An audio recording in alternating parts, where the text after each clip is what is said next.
Eh, bueno, ahora estamos con el doctor Rodríguez Arauco, como siempre asesorándonos. En el día de hoy vamos a ver dos temas: libros reglamentarios y declaración jurada. En este momento tenemos declaración jurada 2022, antes de fin de año, y vamos a trabajar sobre esos temas. Así que les agradezco mucho que estén en el taller. Después nosotros vamos a mandar, ahora sí, estamos viendo que está grabando el sistema. En la anterior charla no la pudimos, tuvimos un problema técnico, no pudimos mandar el link de grabación. Después vamos a mandar un resumen escrito de la charla, por lo menos las cosas principales. Habíamos hablado en la charla anterior de las cosas que tenían que ir en liquidación, obligatorias, y del certificado de acreditación para cuando existe una asamblea en el orden de designación o de renovación. Así que eso después lo vamos a enviar por correo a todos. Bueno, le paso la palabra a Gerardo, al doctor Rodríguez Araujo. ¿Qué tal, Gerardo. Gerardo? Bueno, ¿cómo están? Buenas tardes. Los dos temas de hoy son relativamente breves, no tienen un desarrollo demasiado extenso, de manera tal que vamos a usar el tiempo también en generar un ida y vuelta de preguntas y de dudas que podamos ir despejando, porque el ciclo este, si digamos, si ha tenido una característica que era lo que se quería, es que fuera bien dinámico y sobre todo que sea absolutamente práctico para el administrador. El tema del informe anual o la declaración jurada está previsto en la ley 14701 como un deber más del administrador específico, no está contemplado en otras leyes que no sean la ley de registro administrador, es decir, ni el Código Civil ni otras leyes preveía este informe.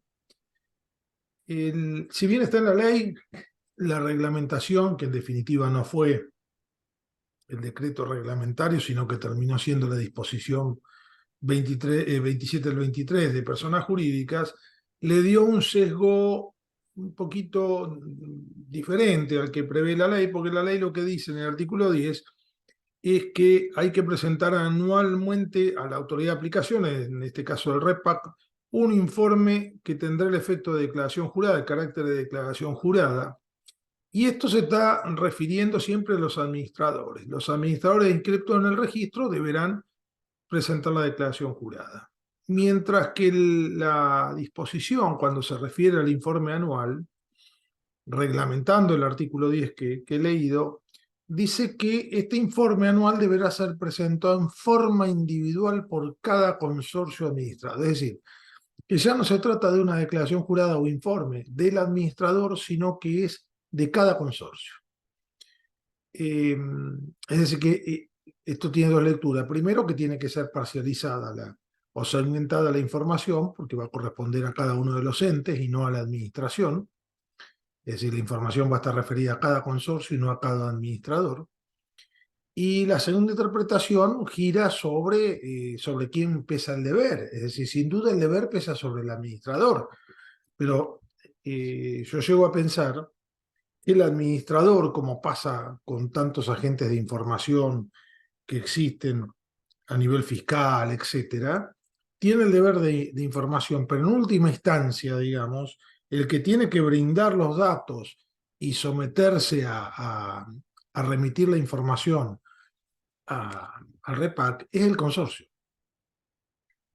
Es decir, el consorcio es en definitiva el que tiene que exhibir una cantidad de información, porque no tendría ningún sentido que sea el administrador con datos propios que no sean los de titularidad del consorcio.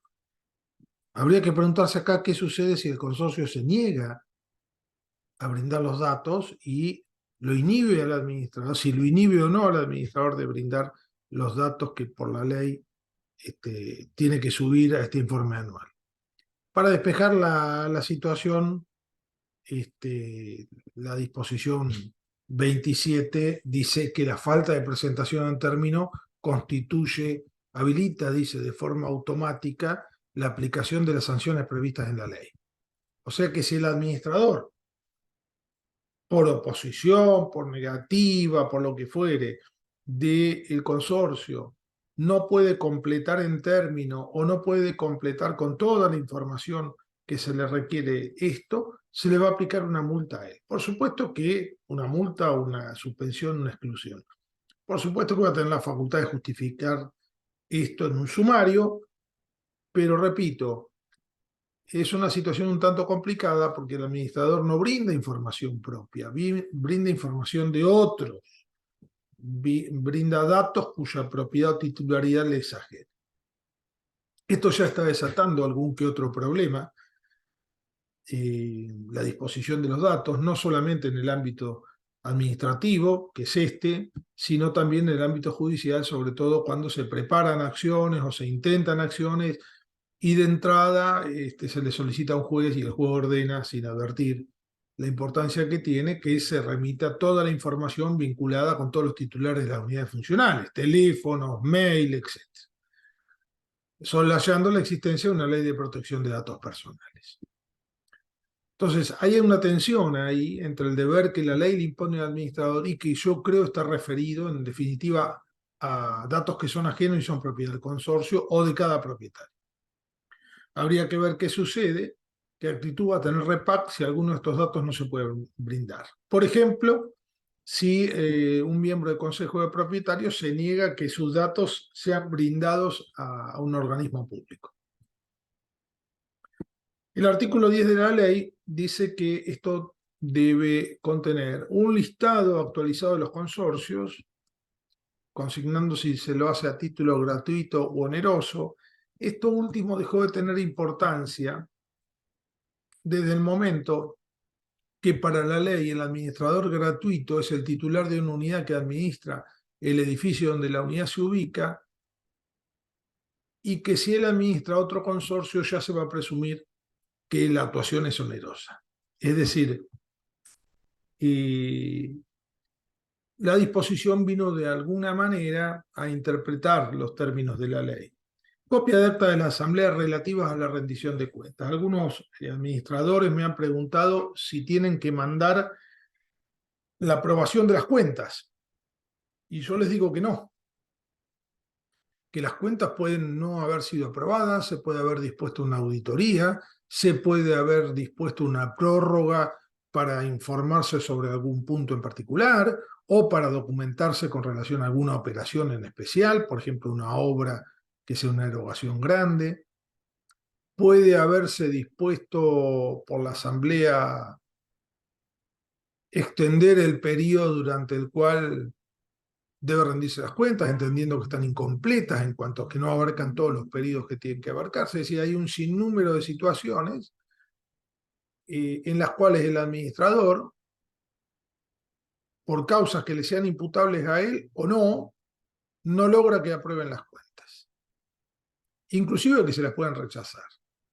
Pero lo que dice la ley es que hay que adjuntar la copia del acta relativa a la rendición de cuentas, es decir, que uno cumple como administrador por el solo hecho de remitir el acta de la asamblea donde ese tema estaba dentro del orden del día. ¿Se comprende? No necesariamente tiene que haber resultado aprobada. Paradójicamente, si uno no manda el acta, puede ser sancionado.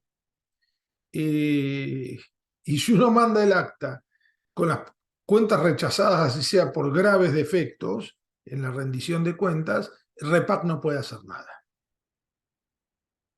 Porque no se puede meter dentro de la vida de cada consorcio o el patrimonio de cada titular de unidad. Y si la Asamblea resuelve rechazarlas y no promover una demanda de rendición judicial de las cuentas, sencillamente REPAC no puede hacer absolutamente nada. Es una decisión de la Asamblea, después verá cada propietario qué actitud toma. Pero por lo pronto, digamos, uno cumple adjuntando la copia del acta de aquella Asamblea donde el tema fue abordado. La ley dice detalle de pago de aportes y contribuciones de la Seguridad Social y cualquier otro aporte obligatorio. Seguro de riesgo del trabajo, cuota sindical si corresponde, capacitación de seguridad y higiene relativo a los trabajadores dependientes, indicando fecha y entidad bancaria donde se efectuó el depósito. Una pregunta frecuente, la debe recibir Fabián, seguramente, es si hay que adjuntar los comprobantes. Y la ley lo que dice es detalle. Es decir, la ley no dice que haya que justificar las partidas. Dice que tienen que estar detalladas las partidas de aportes, obra social, cuota sindical si corresponde, FATER, SERACAR y todo aquel aporte o contribución que resulte obligatorio. Inclusive el pago de los cursos de seguridad y higiene del trabajo. Una pregunta que uno podría hacerse y que me parece que es válida es, si yo no tengo encargado con vivienda o sin vivienda, sino que tengo una empresa donde tercericé el servicio, ¿tengo que adjuntar esto? Técnicamente la respuesta es negativa, es decir, yo no tengo obligación porque no tengo personal dependiente. Como el artículo 30 de la Ley de Contrato de Trabajo establece la responsabilidad solidaria del beneficiario del trabajo en el caso que no se controle el cumplimiento de las leyes laborales sobre remuneraciones y el cumplimiento de las leyes que imponen aportes y contribuciones y generan entonces una solidaridad del contratante del consorcio, no me parece mal si es que se lleva ordenadamente esa información. Repito, hay muchas administraciones que piden la factura del mes o bimestre o como sea que se le pague a la empresa y le piden todos los ejemplares de toda la documentación relativa al cumplimiento de estas leyes. Quizás es un exceso, pero si a alguien se lo requieren siempre, por lo menos es bueno tenerlo archivado, si bien es evidente que técnicamente hablando la obligación no se extiende hasta allí.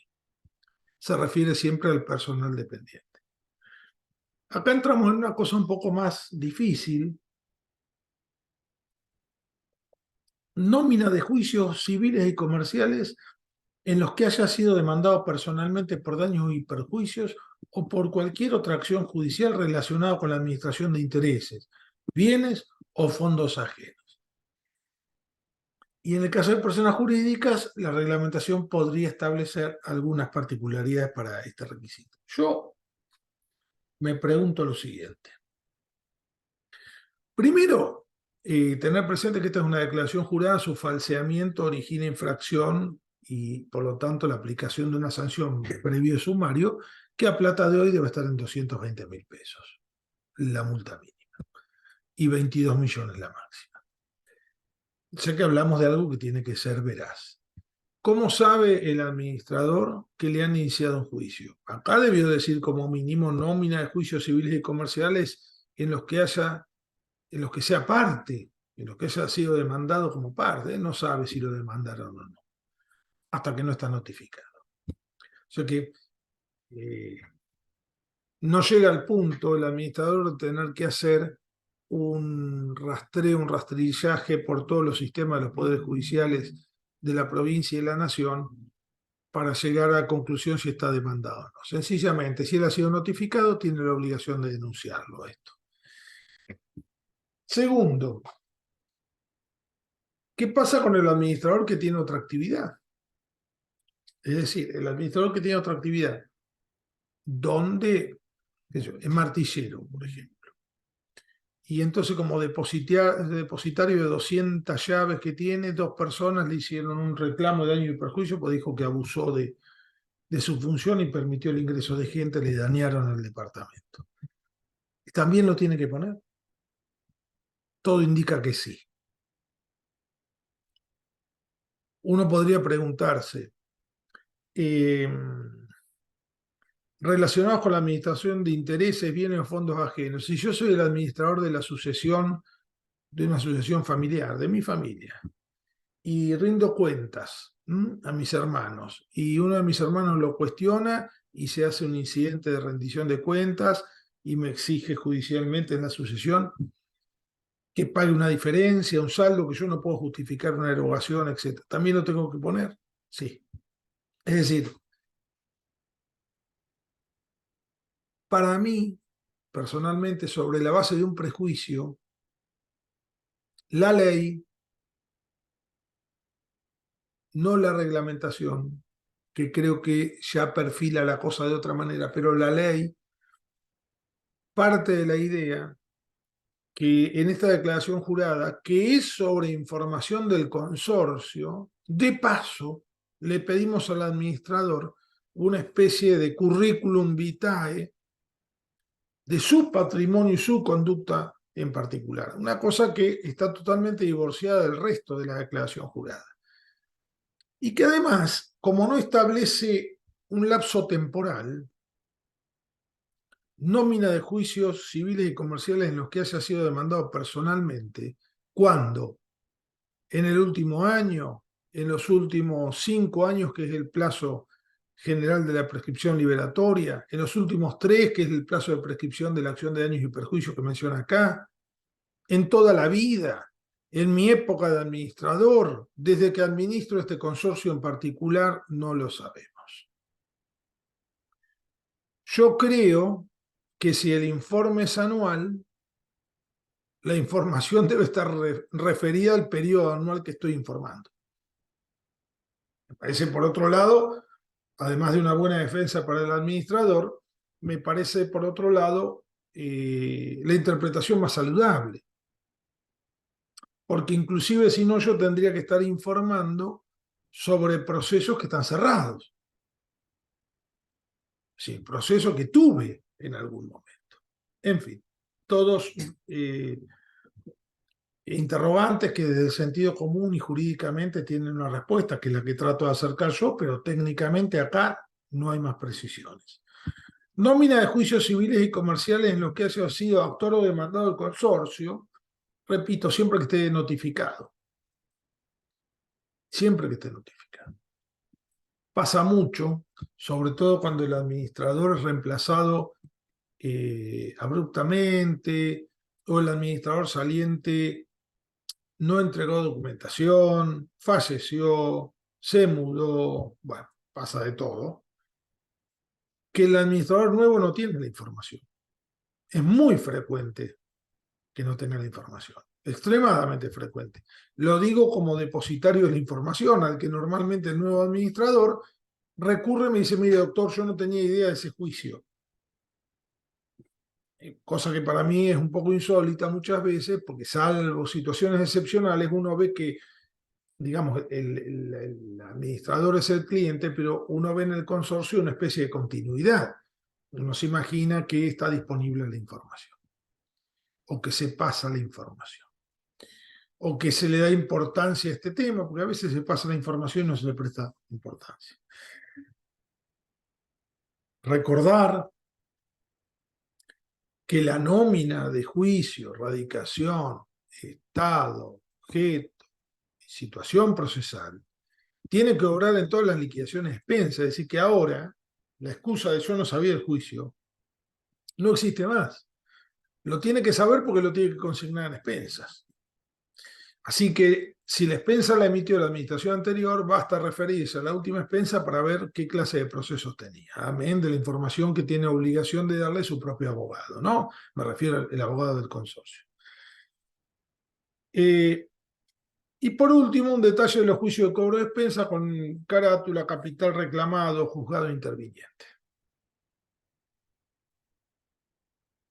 Hasta ahí lo que dice la ley. Ahora, la reglamentación le cambia un poco el perfil, porque ya habla de un informe por consorcio, que repito, viene a reforzar la idea de que siendo los datos propiedad del consorcio, salvo eso de los juicios personales del administrador, que está ahí medio trasplantado, pareciera que la obligación es del consorcio. La fecha límite se establece el día 31 de marzo del año inmediato posterior al que hay que informar, es decir, el 23 se va a informar con límite, o sea, entre el 31 de diciembre del 2023 y el 31 de marzo de 2024.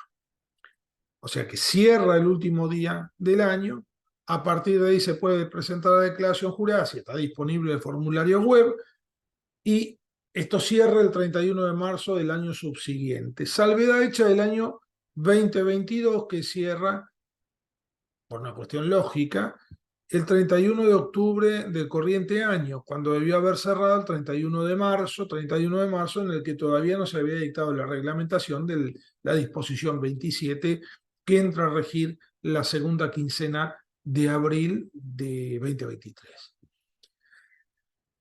Se da una situación un poquito paradojal porque algunos partidos, General Porredón, tiene vencimiento del plazo de la inscripción de 90 días corridos, empezando el 7 de agosto y termina el lapso después del 31 de octubre.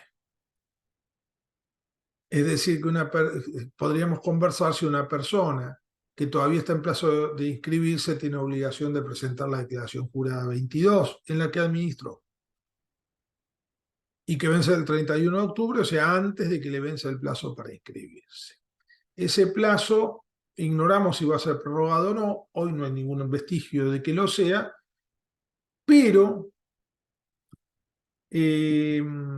hay que tener presente que la disposición dice que la fecha límite es esta, pero que está facultado el REPAC para establecer vencimientos escalonados. Concretamente dice, se faculta al responsable ejecutivo de REPAC a establecer cronogramas escalonados por partidos, incluso más allá de dicha fecha, más allá del 31 de octubre, pero siempre dentro del mismo año calendario del vencimiento. O sea que hay algunos partidos, por ejemplo, General Porredón, un ejemplo palmario que acabo de dar, que podrían ser reprogramados siempre dentro de 2023, así que no se alegran. O sea que siempre vamos a estar con la declaración jurada este año. Este es un poquito el tema de la declaración. Hay que tener presente que hay como una revancha o reválida en el caso que la información no esté completa, no esté clara, no cumpla con los parámetros que pretende el REPAC, porque la reglamentación prevé que si es observada, nos van a comunicar por mail a la casilla oficial que le habremos dado REPAC, que es nuestro domicilio electrónico, nos van a comunicar cuál fue el objeto de la observación y tenemos 5 días para subsanarlo y caso contrario podemos caer en alguna infracción.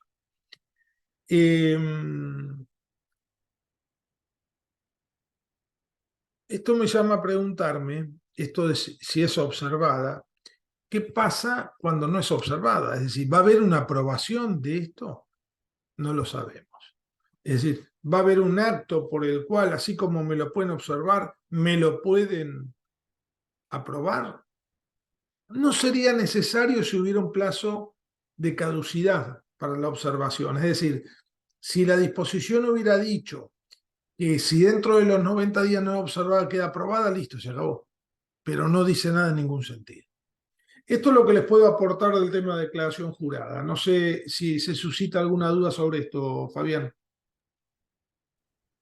Consultas ahora no tenemos todavía. Bien. Sí, lo que puedo hacer es complementarte un poquito A ver. con, estuvimos hablando con el director del REPAC estos últimos días. Todavía no están los formularios en la web que hay que presentar, o quiere decir, con qué información.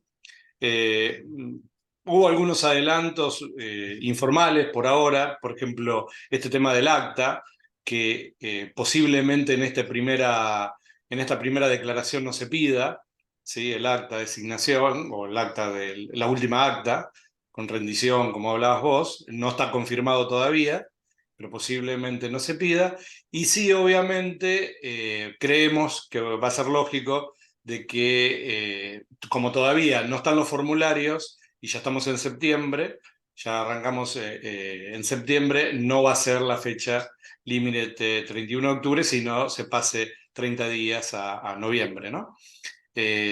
Todavía no es información oficial, pero digamos va un poco por ese lado el tema, y terminar de saber qué información, porque además hay una serie de información de proveedores, de datos y anexos que todavía no están definidos porque no están los formularios. Así que estamos a la espera de los formularios para ver qué información. Pero como comentaste, esto en los diferentes años se va a ir digamos, ajustando y se va a ir pidiendo con otro tipo de formularios y se están haciendo los sistemas en el REPAR que van a permitir, bueno, tener esto con mayor anticipación.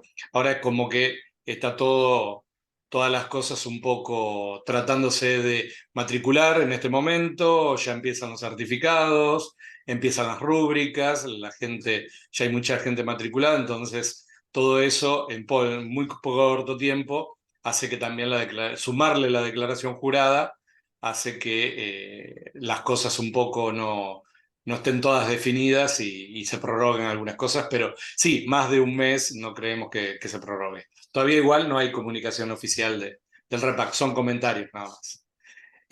Con tema de consultas, ¿qué pasa que administro consorcios a partir del 2023? Bueno, en ese caso no tiene, supongo que no tiene nada que declarar porque el consorcio no existía, no era administrador, ¿no? Eso es Claro. una consulta que nos hicieron. El administrador va tomando el consorcio, ¿sí? Va siendo apoderado del consorcio, y si bien no administró en el 2023 y el que declara es el consorcio, va a tener la obligación de declarar cuando él no fue administrador también. Yo creo que sí, porque la reglamentación dice que es por consorcio. Claro. La obligación la tiene el consorcio, entonces, Sí, con si información somos que coherentes, tenga. claro, Exacto. si somos coherentes con esto, Ujú. si somos coherentes con esto, tendríamos que exigirlo. Porque por otro lado, el problema que se genera es que debería informarlo, si no, el saliente. ¿Se Claro, entiende? El saliente tendría, si salió antes del 31 de marzo del año subsiguiente al que tiene, o sea, supongamos por el 22, si, bueno, el 22 tiene un vencimiento raro, pero el 23, si él claro, salió antes del 31 de marzo del 24, tendría que haberlo informado. Si no lo hizo,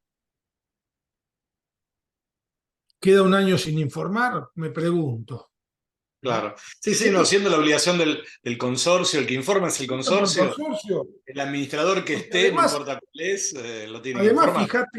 fíjate lo siguiente, ¿no? La ley dice el listado actualizado de los consorcios que administra, ¿sí? ¿Qué quiere decir? Que de alguna manera tiene que mandar el listado conteniendo ese consorcio, que es nuevo para él, pero que ya lo administra y la información tiene que ser del año inmediatamente anterior. ¿Me siguen lo que digo? Yo tengo que mandar el listado actualizado de lo que administro, no de lo que administraba el año anterior. Y el resto de la información, la del consorcio, la del año anterior. Esta es la Claro. interpretación, por lo menos lineal, que uno tiene que hacer de lo que lee ahí. No Sí, me dice, además, no me sí, dice, mande la información de lo que usted administraba el año anterior. Dice listado actualizado de los consorcios que administra. ujú. Y después me pide cosas del año pasado, ¿no? O sea, del ejercicio que estoy informando, ¿no? Claro, claro, como hace una actualización ahí, además de la que hace normalmente en la renovación. Claro, Exacto.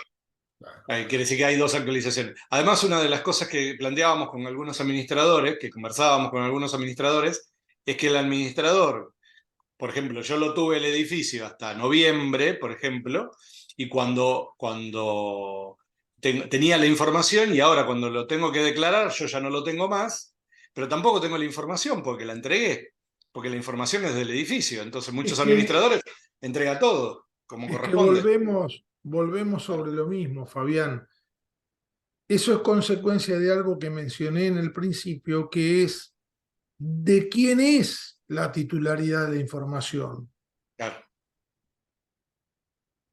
Porque así como el administrador que deja de administrar por cualquier causa, tiene dentro de sus obligaciones la de restituir la documentación y la información al consorcio en la persona de su nuevo representante legal, que es el administrador, porque por eso es que el nuevo representante tiene facultad de reclamarla, no porque es el nuevo administrador y porque Pedro María o Juan, sino porque él es el nuevo representante legal del claro, dueño de la información y de la documentación, libros, etc.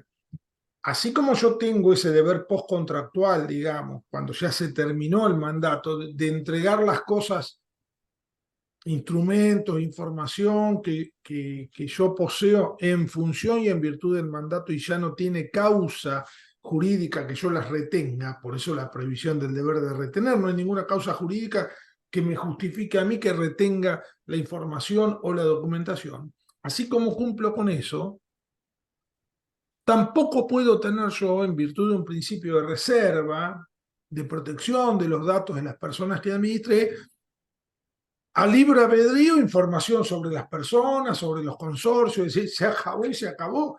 Puedo archivar algunas cosas en un interés propio, pero no puedo hacer yo un archivo de los consorcios que yo tuve reteniendo toda la información. Con lo cual yo me tengo que desprender de eso. No Claro, solamente para que el consorcio siga funcionando, sino porque no hay ninguna justificación que habilite que yo disponga de esos datos de estas personas. entiendo. Pues claro, perfecto. Entonces, mal puedo interpretar que el que tiene que informar es una persona que ya no tiene ni puede tener información, ¿correcto? Ni puede tener información y mucho menos brindarla, así sea un organismo público, sobre un consorcio que administraba en época pretérita, que ya no administraba. Yo no tiene la Y documentación. además Perfecto. hay otra dinámica que viene también de la mano de la posesión de los datos. Los datos en una administración profesional, inclusive en una pequeña administración profesional, profesionalizada, digamos, están en asientos informáticos, a veces están en la nube, están a disposición de este administrador y del consorcio como usuarios de un sistema que no es su propiedad tampoco. O sea que me ha pasado mucho de tener que pedir información de una época en que el administrador que atiendo administraba, pero ya no atiendo más, y entonces de pronto le plantean un juicio de rendición de cuenta, etc. Yo tengo que pedir una orden judicial. Claro, Pues tengo que pedir una orden judicial, le tengo que explicar al juez por qué le pido que le solicite judicialmente a alguien que me brinde datos. No puedo ir yo a golpear la puerta ni al administrador, ni al abogado del administrador saliente, nada, a ir a pedir datos a terceros, que además tienen una responsabilidad en el manejo de los datos. ¿Sí? Es decir, no. Con lo cual, digamos, yo no puedo llamar a Fabián y decir, Fabián, no, mire, quedé que iba a hacer yo la declaración. No me da del año anterior, pero claro. escúcheme, estamos en marzo. ¿Usted cuánto hace que dejó de administrar? Y 5 meses. A mí me sacaron en octubre, noviembre del año pasado. Y ¿qué quiere que Claro, le no, dé? No se lo claro, puedo dar. no corresponde. Corresponde al nuevo presentarla. No Claro. puedo, no puedo, no puedo. Entonces, hay una cantidad de temas riquísimos que solamente los puedo hablar con ustedes porque en realidad los colegas incluso no conocen de esto, o sea que mal se puede hablar del tema fino, la implicancia que puede tener, porque en líneas generales, así como mucha población está en desconocimiento de esta regulación nueva, también sucede con los abogados, con los jueces, es decir, va a pasar tiempo hasta que los operadores conozcan y manejen. Claro. Lamentablemente las obligaciones ya surgieron, ¿no es cierto? Porque no fue una progresión, no fue que se dijo sale en el 23, bueno, a partir del 24 usted tiene que presentar la declaración jurada. Claro. Entonces usted tiene todo el 23 para entender e informarse, todo el 24 para hacer las cosas prolijamente y acumular la información de una manera eficiente, y usted el 31 de marzo del 25 vamos a probar si aprendió o no lo que es declaración jurada. No, no. Hay gente que se está escribiendo ahora y le vence ahora. Claro, exacto. Sí, sí. Sí, nos está pasando con una parte de la declaración jurada cuando pide los proveedores, inclusive qué es lo que se gastó en los proveedores. Si realmente se pide eso en el formulario definitivo, muchas liquidaciones no están cargadas con sistemas en donde ese proveedor se pudo acumular por un número de proveedor, que es muy fácil de acumular de enero a diciembre ese número de proveedor, cuánto se gastó o cuánto se prorrateó en ese consorcio. Está hecha en un Excel o directamente se puso el nombre del proveedor en el gasto. Entonces, llegar ahora a hacer una sumatoria de cuánto se gastó proveedor por proveedor, realmente es un trabajo titánico a mano. Entonces, como decís vos, no se pudo preparar a tiempo para llegar con esa información. Si querés, leemos algunas preguntas. Perfecto. Claro, María acá nos comenta de los juicios mencionados, si son civiles, comerciales y también laborales, los que hablabas Mira, con... ¿por qué dice civiles y comerciales y no laborales? Porque en realidad son civiles y comerciales originados en la administración de bienes, de dinero, de un patrimonio, y no cualquier juicio. ¿Sí? O sea, juicio civil y laboral yo puedo tener 70.000, puedo tener un juicio de divorcio, puedo tener, qué sé yo, 500 cosas. Pero acá estamos hablando de juicios civiles o comerciales relacionados con la administración de bienes. Lógicamente con la administración de bienes del consorcio que yo estoy informando, que quizá alguien me ha hecho un planteo, o de otros consorcios, o del resto de mi vida civil y comercial. Claro, ¿Sí? Pero como los juicios laborales no se originan por la administración defectuosa o por la observación en mi manejo administrativo de bienes, patrimonio, etcétera, no están mencionadas las causas laborales, ni hay que informarlas. ni hay que informarla, perfecto. Ahí le comento a Doris, por ejemplo, que en el tema que me escribe acá diciendo cómo se adjunta el acta de designación, todavía no está definido, igual que algunas preguntas que hacen acá, cómo presentarla. Es lo que comentábamos, que todavía no está definida el formato ni la información precisa que hay que presentar, así que todavía eso está un poco, estamos esperando los formularios que en estos días va a habilitar el repar para hacer eso. Bueno, acá, Vanina, si dejamos un edificio en el 2023, ¿quién hará la declaración? Es un poco de 2022, es lo que hablábamos recién. Se administra hasta junio, tengo que hacer la declaración. En realidad esto tiene que ver con año calendario, es lo mismo, la declaración la va a tener al siguiente año el que tenga el consorcio que hacerla, Sí, como dijimos, no importa cuándo uno dejó de administrar. Cuando Carlos nos consulta con un administrador matriculado y con certificado vigente, se presenta en una asamblea como candidato a administrar y otros lo hacen y no están matriculados o con certificado vigente, se lo puede denunciar al REPAC. Esto es un sí, poquitito de lo que sí, hablábamos el otro día. ¿Mm? sí, por supuesto que se lo puede denunciar al reparto. Claro, Pero porque es... además, claro, pero además, eh, yo creo, con fundamentos, digamos, que no solamente comete una falta aquel que se postula, sea elegido o no, sin tener el certificado de matriculación, no digo que no esté inscripto. Puede estar inscripto, no tiene certificado, no se puede postular.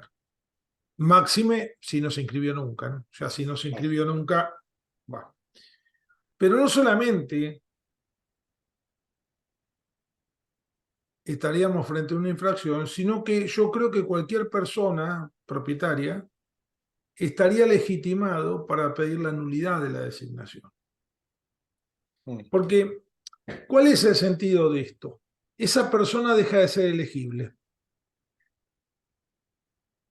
Y esto no significa coartar ninguna libertad en particular de los copropietarios.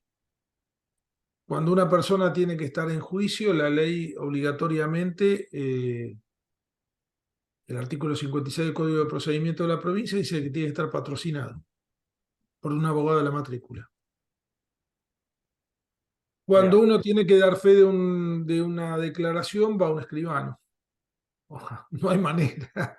Es Claro, decir, no hay manera. Y cuando uno se quiere hacer administrar en propiedad horizontal, tiene que ir a ver un administrador claro. matriculado que tenga un certificado vigente. No hay manera. Es decir, en última instancia, al que le coarta o le limita, le restringe la actividad, es al que pretende administrar por fuera del sistema. Y es una cuestión sobre la constitucionalidad del régimen, que ya le hemos dado,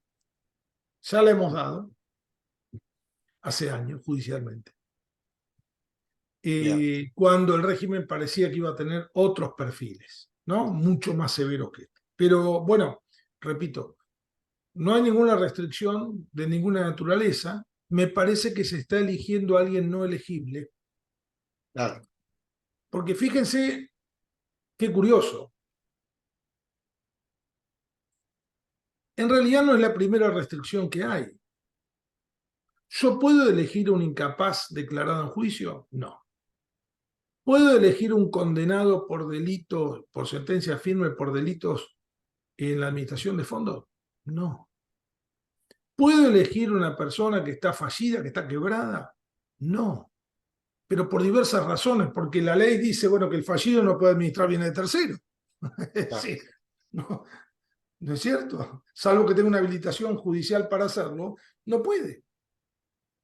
Bueno, en fin, Sí, no es la justamente única. la cantidad de declaraciones que se solicitan para inscribirse para algo es, Pero ¿no es lógico, cierto? bueno, pero es que tienen sentido en eso. Si vos Tiene te pones a sentido. ver, el Si no, registro de juicios universales es el que acumula dos clases de información. El inicio de las sucesiones testamentarias o sin testamento, por fallecimiento de las personas físicas, y tiene otra dependencia dentro que lo que registra son las sentencias de apertura de concurso y quiebras.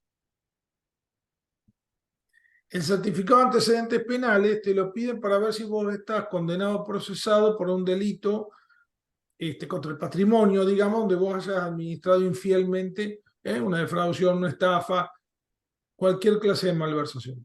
Entonces, esto corrobora, digamos, que hay otra clase de inhabilidades o imposibilidades. claro, que si se presenta un administrador que no tiene la matrícula, no pasó por esos filtros. Exactamente. Justamente.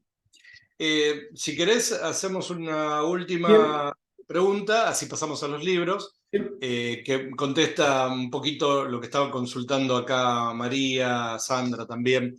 ¿De qué forma podría justificarse el administrador o, digamos, estar protegido en el tema de que no tiene la documentación para presentar la información del año de la declaración jurada y de la que ahora sí administra, ¿no es cierto?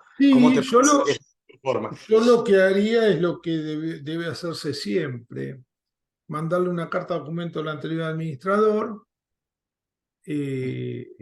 dejando claro que no ha cumplido con entregar una cantidad de elementos de información que tiene que entregar, o sea, constituyéndolo en mora, más allá que la mora es automática, porque es claramente un plazo automático, pero de alguna manera exteriorizando la voluntad que en sentido de reclamar esto. ¿Por qué? Porque después las normas legales sobre la responsabilidad del administrador, en una forma un poquito defectuosa, a mi criterio técnicamente hablando, pero dejan claro que si el administrador tiene la posibilidad de justificar su conducta documentadamente, se va a eximir de responsabilidad.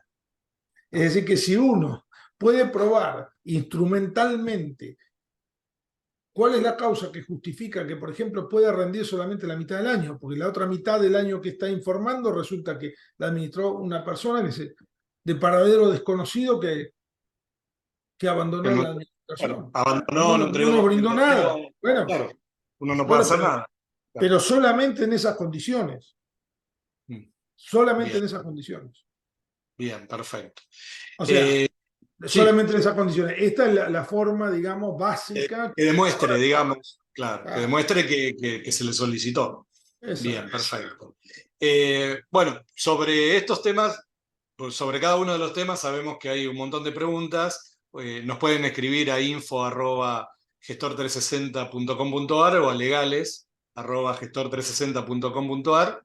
Nos hacen las consultas fuera de lo que es igual esta charla que tiene un límite, digamos, horario que tenemos, pero después pueden seguir haciendo las consultas y se las vamos a responder que vayan surgiendo. Si querés, ahora, Gerardo, pasamos al tema de libros reglamentarios, ¿sí? Y igual, Eh, bueno, damos cualquier consulta que haga la gente. Los libros ya habían sido previstos en la ley 14.701, pero también en el Código Civil y Comercial de la Nación del 2015. Entonces, a la pregunta si los libros son obligatorios, son obligatorios por la ley de administrador, de registro público de administradores, y son obligatorios por el Código Civil y Comercial de la Nación.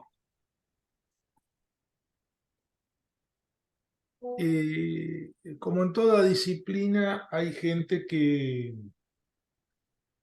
no se hace muchos planteos y gente que vive haciendo planteos y cuestionamientos. Uno de los más insólitos que yo escuché en esta materia de los libros es que el administrador iba a cumplir cuando se lo exija. Acá hay una confusión.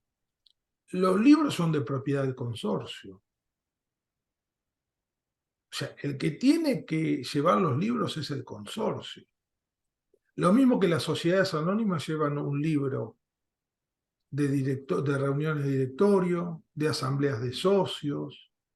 Lo que pasa es que después, como toda persona jurídica, dentro de esta organización que es el consorcio, jurídicamente hablando, el rol de materializar esto físicamente en libros, que son la obligación, es del administrador, porque operativamente es el órgano ejecutivo, porque mal podría la asamblea ocuparse de llevar los libros del consorcio, como la asamblea de socios de la SRL o de la sociedad anónima no se encarga de esto, sino que se encarga el presidente del directorio o el gerente, según el tipo social. Es decir, los libros son obligatorios para el consorcio, pero el administrador tiene la obligación de llevarlos. O sea, el único que puede cumplir con ese cometido es el administrador como órgano ejecutivo de la persona jurídica que es dueña de los libros, para ponerlo así en términos bien groseros y que se entienda. Entonces la ley, por eso es que en el Código Civil, en el 14.701, pone sobre el administrador la carga de llevar los libros, no porque sean de él. ¿Correcto? Fíjense lo que dice. Dice, dentro de las obligaciones, llevar en legal forma libro de actas de administrador, de administración, de registro de propietario y de registro de firmas y cualquier otro que exija la reglamentación local. Entonces, los básicos son 4.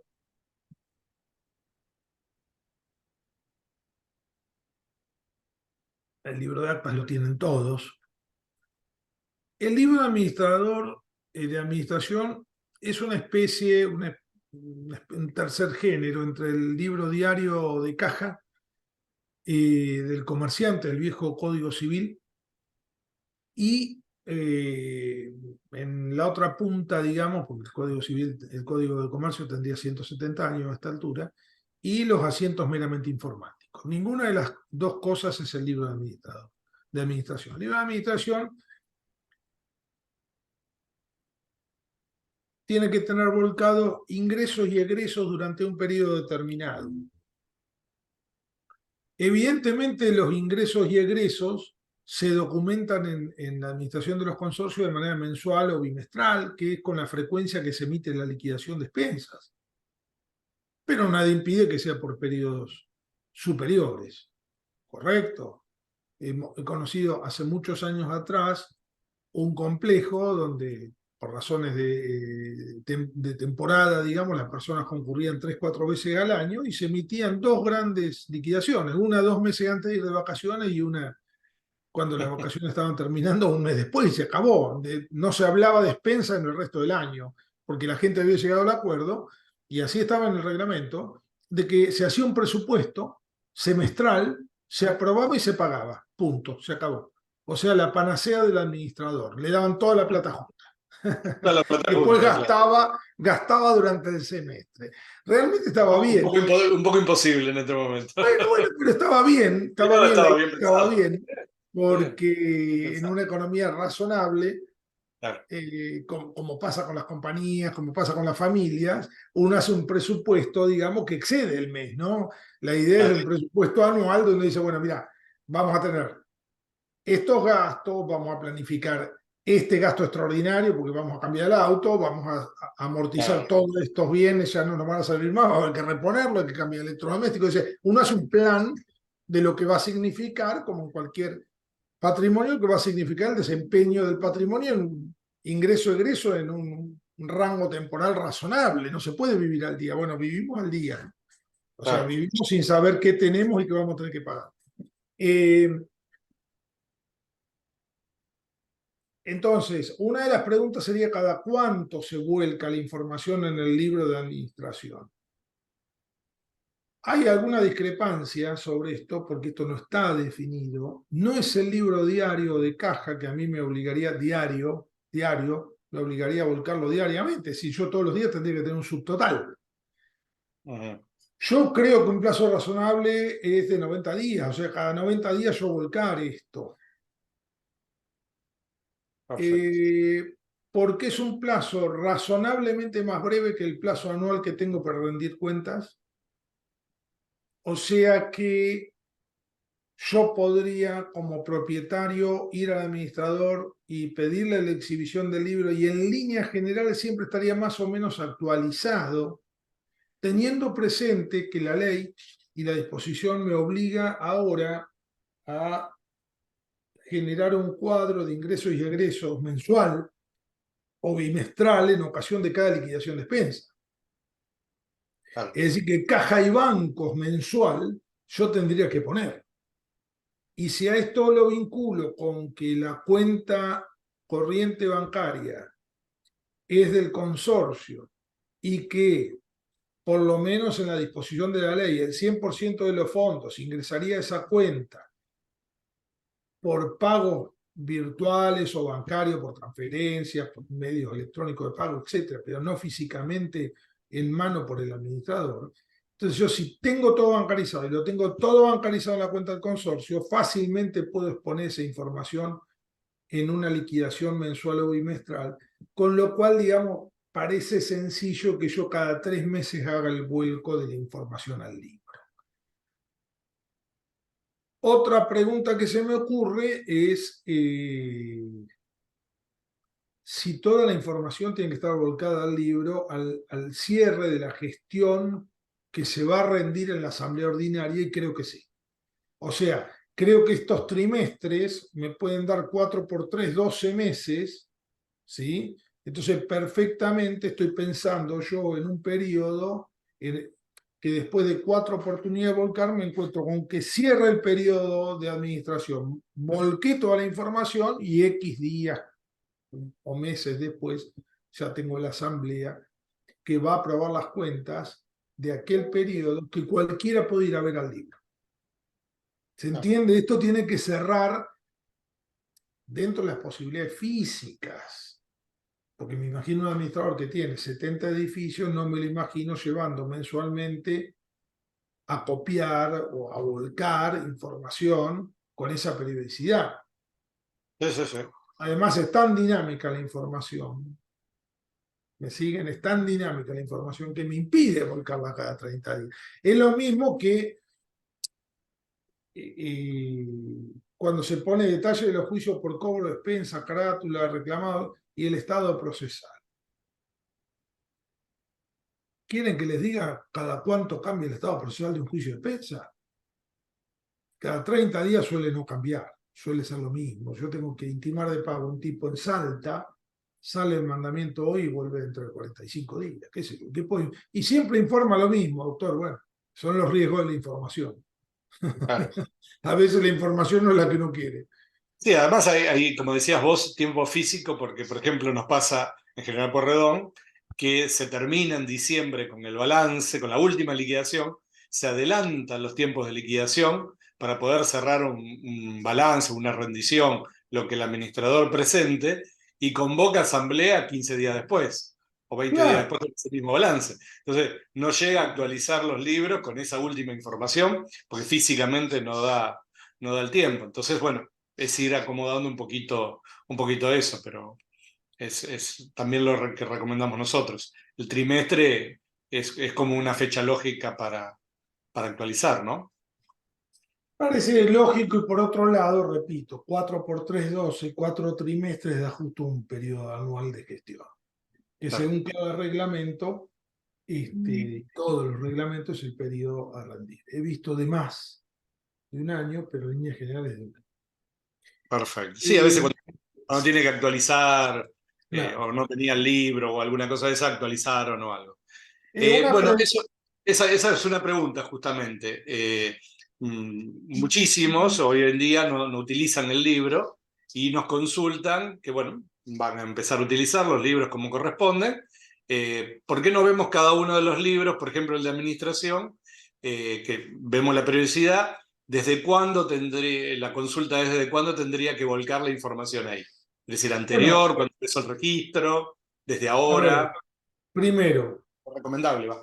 el libro se puede emplear, o sea, se pueden volcar cosas en el libro desde que está rubricado.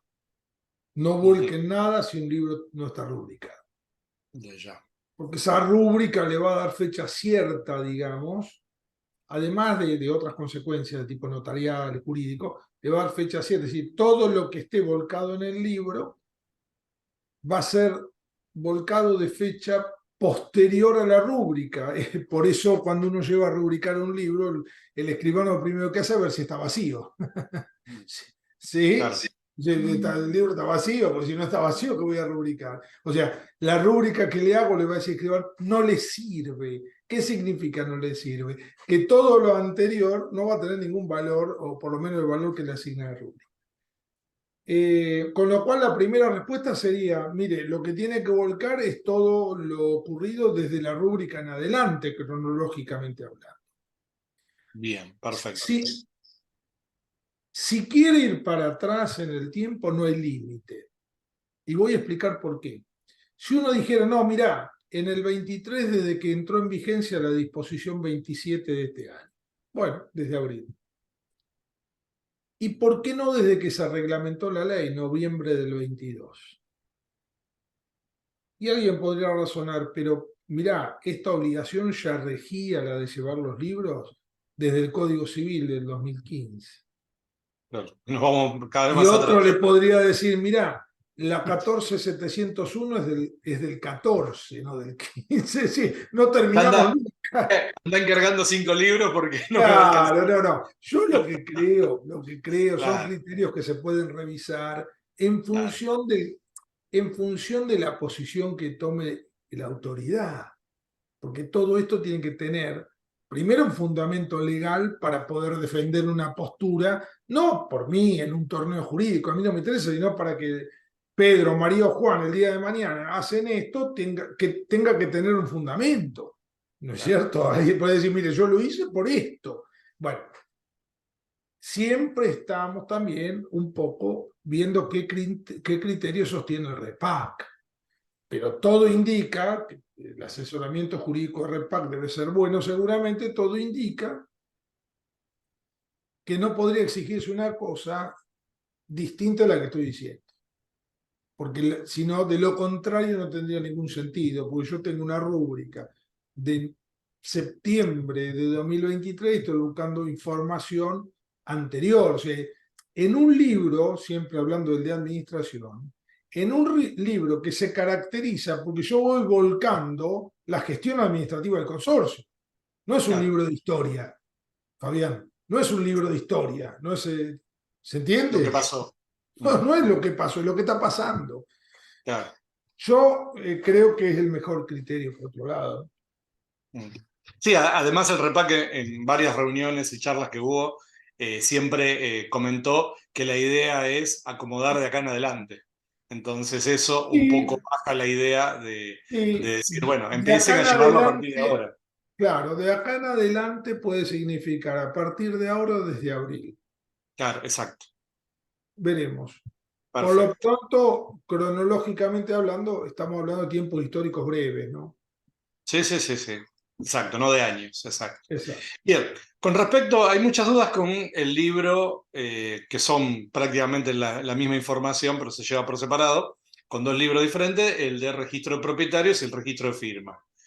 ¿Qué información, no qué información, porque el registro ya tiene, sabemos la información que va o relativamente los datos y ya vienen en el libro, sino si vuelco toda la información que tengo en este momento, esa es una duda que me planteaba, o en realidad yo tengo que saber quién es el que está, quién es realmente la persona, el propietario, para poder volcar esa información y recién ahí volcarla? Esa es una duda constante de consulta.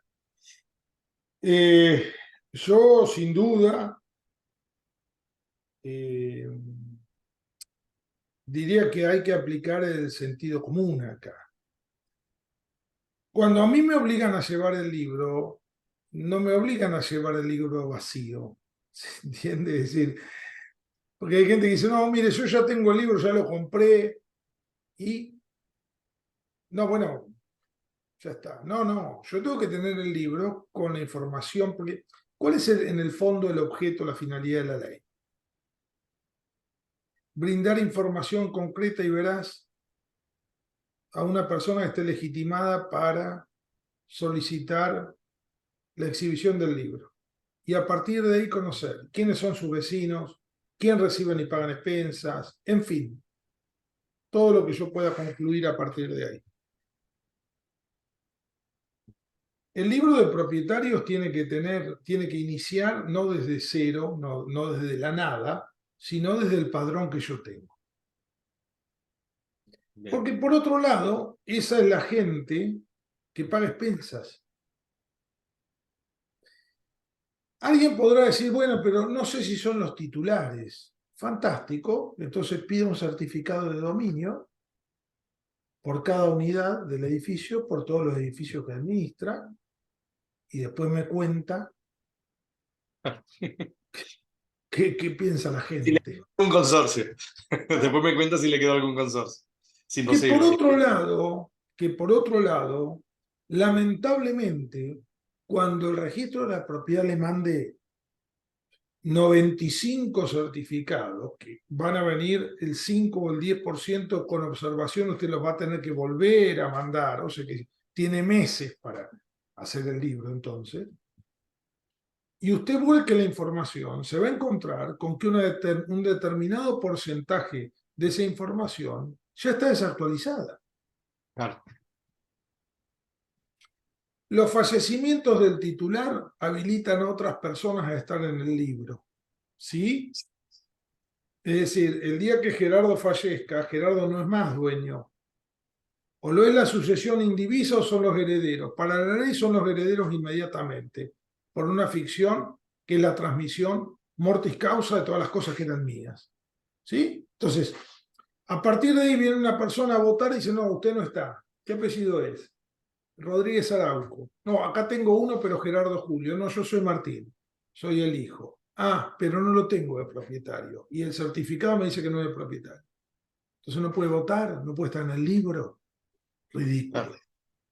Me viene una persona que me dice, hola, ¿cómo le va? Hace 7 años que me lo cruzo a usted en la administración y que le pago la despensa, soy poseedor con boleto. Pero usted en el libro puso al titular registrar. ¿Qué hacemos? ¿Quién tiene Claro. razón? ¿El administrador que consignó una información desactualizada o el señor que hace 5 años que paga expensa, usted lo ve, lo saluda y que en su momento cuando compró fue con un boleto con firma certificada, fecha cierta, constancia de la escribanía, todo, y después por algún motivo se trancó la escrituración y está en juicio? Y así hay cantidad industrial de supuestos. Claro, no garantiza el que pida el certificado de dominio, no garantiza nada. En absoluto. Claro. O sea, acá no habla de, el libro no se llama libro de titulares de dominio, se llama libro de propietarios. Entre el titular de dominio y el propietario hay una diferencia. El titular registral es el que está en el registro. Claro. ¿Puede ser que otro sea el propietario? Sí, perfectamente. Puede haber adquirido mortis causa, por actos entre vivos, puede haber sido donatario de una donación no inscripta, que por algún motivo, negligencia del escribano, no se inscribió. Puede ser que innumerable cantidad de situaciones en la cual una persona es considerada jurídicamente propietario de un inmueble y sin embargo no es el titular registral del inmueble. Se figura otro. Y el caso más frecuente es el caso de la compraventa inmobiliaria, donde una persona posee la unidad, está legitimado doblemente, activa y pasivamente. Puede reclamar que se convoque una asamblea, puede participar de ella, puede votar, está obligado a pagar expensa, le pueden hacer juicio por expensa. tiene un título, un justo título para la ley, o sea, tiene un título legítimo que lo habilita a poseer e inclusive a rechazar el intento del titular registral de entrar a la propiedad. Puede repeler el ingreso de la propiedad porque la ley lo prefiere a él frente al titular registral. Entonces, hay un mito, esto digo como disparado, hay un mito sobre la idea que el libro de propietario es el libro de titulares registrales. No, el libro de propietario es el libro del padrón de propietario del edificio según la foto al momento que yo habilito el libro. Yo lo tengo que habilitar con una información que es esa. Ahora después, yo pido por todos los medios que las personas se acerquen y actualicen la información. De las 40 unidades me vienen 7, me dicen, no, mire, señor, puso al dueño viejo, yo soy el dueño nuevo, nunca le traje la escritura, acá se la traigo. Se tacha ese hueco y se hace. Se acabó. Siempre se puede actualizar, claro. Pero es que, se va a estar actualizando el día de la asamblea, Fabián. Claro. El día de la asamblea va a estar el libro. Es decir, yo no estoy en el libro. ¿Y usted quién es, señor? No, compré hace 3 meses. ¿Escrituró? No escrituré todavía, pero mire, acá tengo el boleto y tengo la constancia del escribano de que la escritura está en trámite, una copia certificada de la escritura que se está escribiendo. Bueno, listo, venga para acá. Se actualiza el libro y listo. Claro. Y se acabó. Lo que pasa es que no existe la actualización de un libro que está vacío, primero. Y segundo, es una falacia, por eso hablo de los mitos del administrador en función de no cumplir una obligación que pesa sobre ellos, pero que el destinatario final es un tercero que es el consorcio. Es lo mismo que si yo, que tengo un hijo de 10 años que tiene obligación de tener documento nacional de identidad, no lo llevara a sacarse el documento. No, la obligación es del padre, pero el documento es del hijo. Bueno, esto es lo mismo. O sea, el problema, si yo no le saco el documento, lo voy a tener yo. Me van a hacer un problema a mí, las autoridades. Pero el DNI es del nene. Lo que pasa es que el nene por sí solo no puede ir a gestionarlo. Bueno, el consorcio no tiene cerebro, manos, piernas. Es una persona jurídica, ideal, de existencia ideal, que funciona con órganos que están compuestos por personas. Algunos están compuestos por personas que le integran y otros por terceros. El administrador normalmente es un tercero. Entonces, es fácil de entender esto. Pero repito, no hay un libro vacío a la espera de que venga voluntariamente, como golondrinas de verano, los turistas en la costa, por ejemplo, si un día está nublado, a venir a denunciar los bienes de la administración. Paradójicamente, repito, el mismo tipo que viene, que no denunció su carácter propietario por el motivo que sea, viene a pedir el libro de propietario porque quiere saber quién vive en el piso de él porque hay ruidos. Y hay que exhibírselo. Y si no hay nadie inscrito, se enoja. Dice, pero ¿cómo? ¿Cómo va a ser un libro vigente, rubricado, de un edificio que existe, está erigido, se vendieron las unidades y usted lo tiene vacío, señor? Y por otro lado, manda todos los meses, manda expensa a una cantidad de gente. ¿Quiénes son estas personas? ¿Por qué no están acá? Es muy simple. No hay que inventar nada.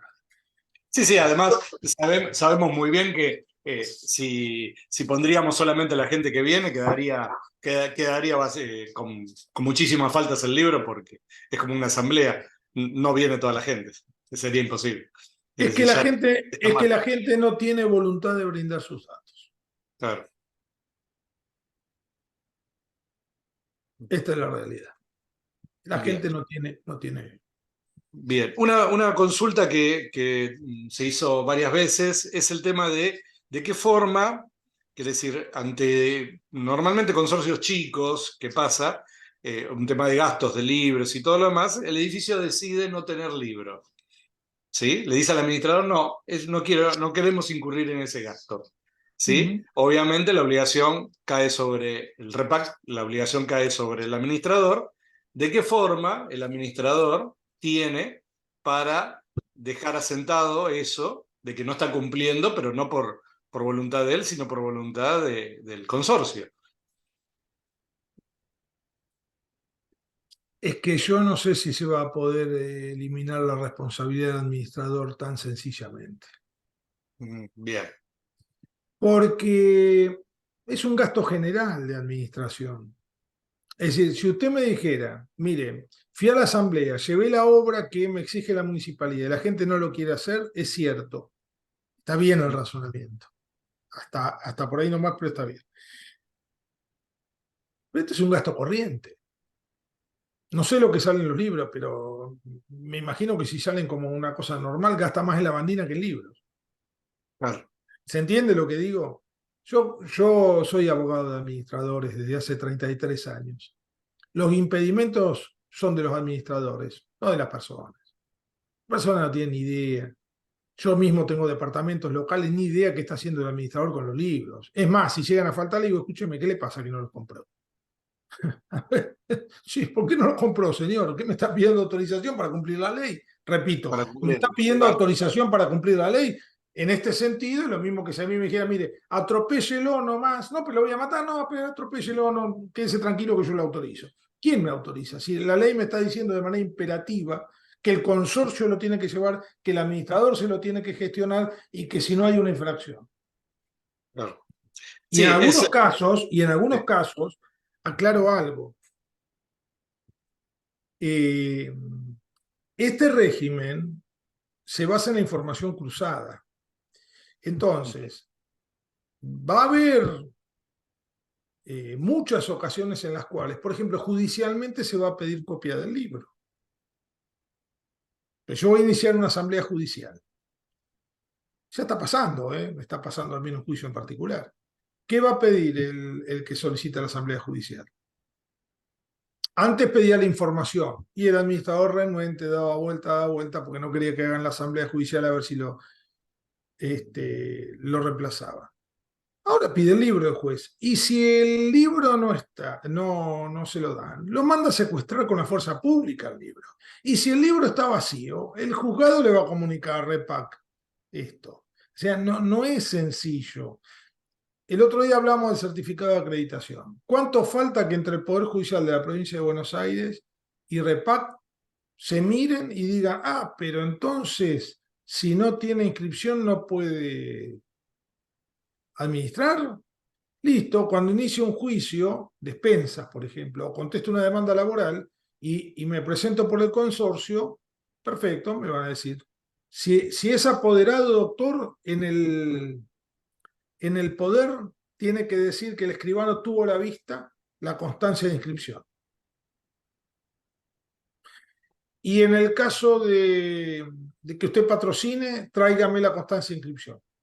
O sea, que el señor que usted patrocina presente eso. De lo contrario, no puede estar administrando. Mal puede iniciar un juicio. Esto va a pasar. Es decir, acá no hay que dar mucha vuelta, Fabián. Hubo 8 años para entender que era obligatorio. Ahora es obligatorio. claro.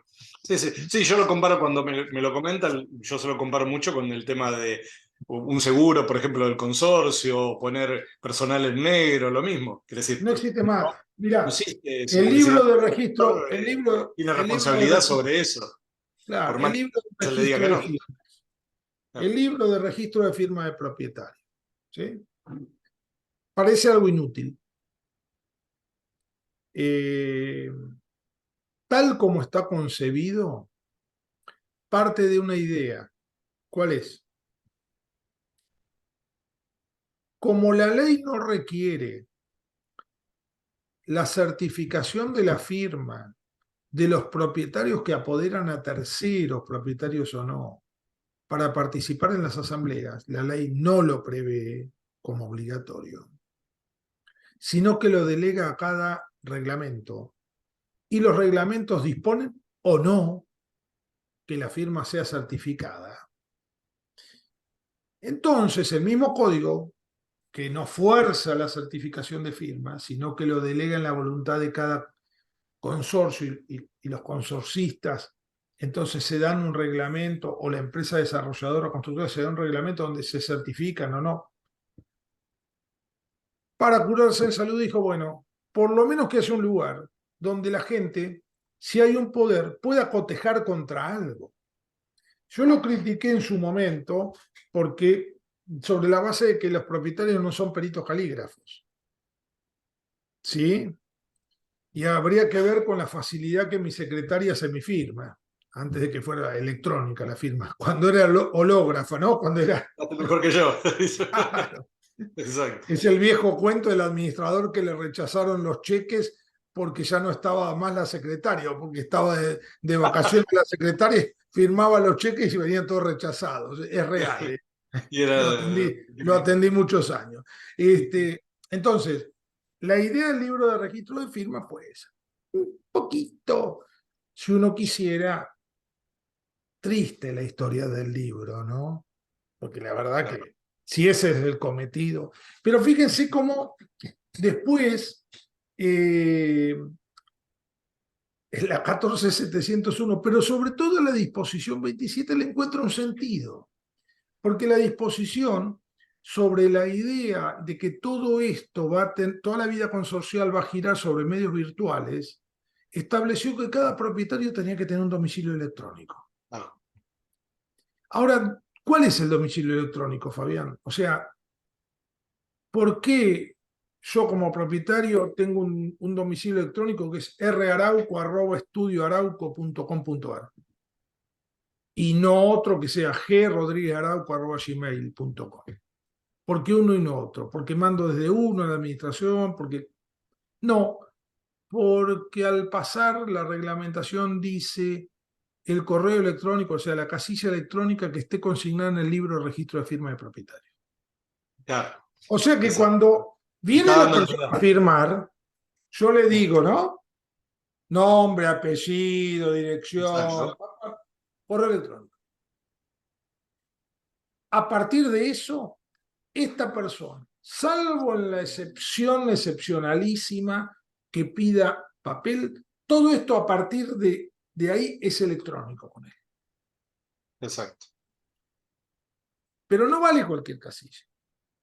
Estrictamente hablando, vale la que tengo en este libro. Entonces, Claro. va a haber otras funciones para estos libros, ¿no? Va a haber otras funciones. La ley habla también, como para ir terminando por la hora, de sin perjuicio de los libros que exijan las legislaciones locales. Hay otros libros. El libro de ascensor. Claro. El libro de órdenes del Estatuto de Empleado de Casa de Renta. Es decir, hay otros libros.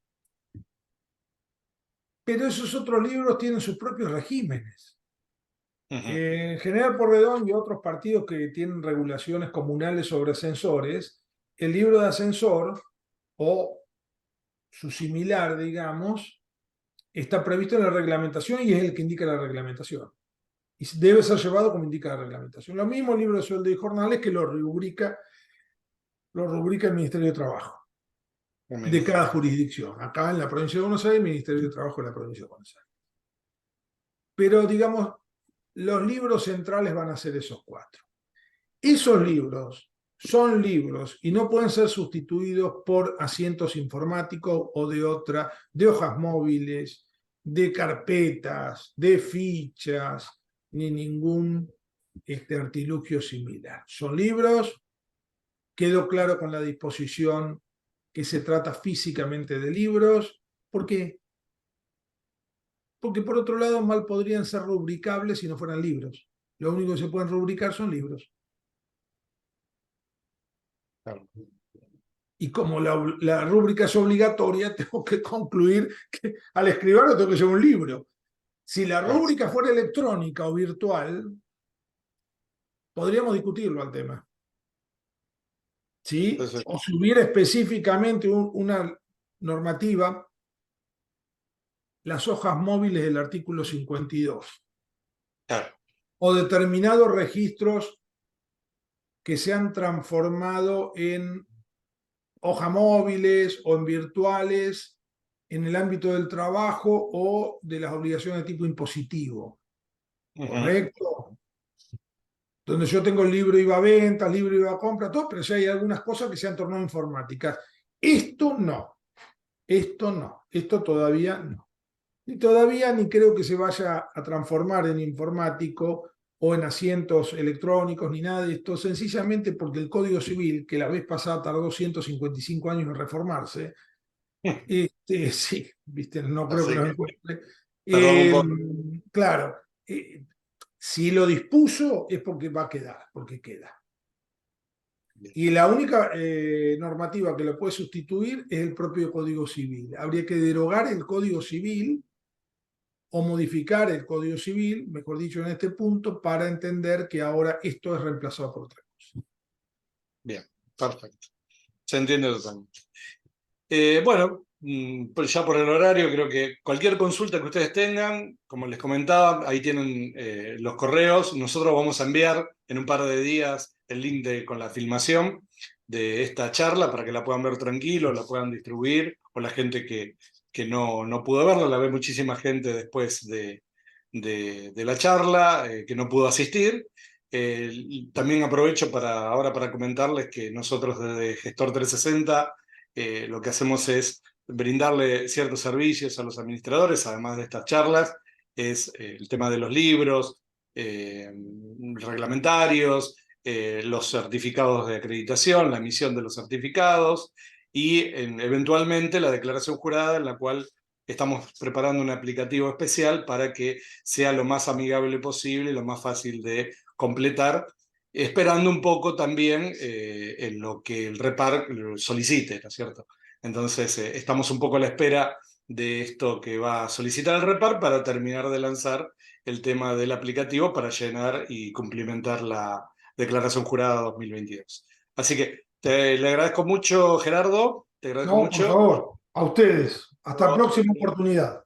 Dentro de 15 días seguro que tocamos algún otro tema. ¿Cómo no? Que sigan bien. Gracias a todos los que asistieron. Hasta luego.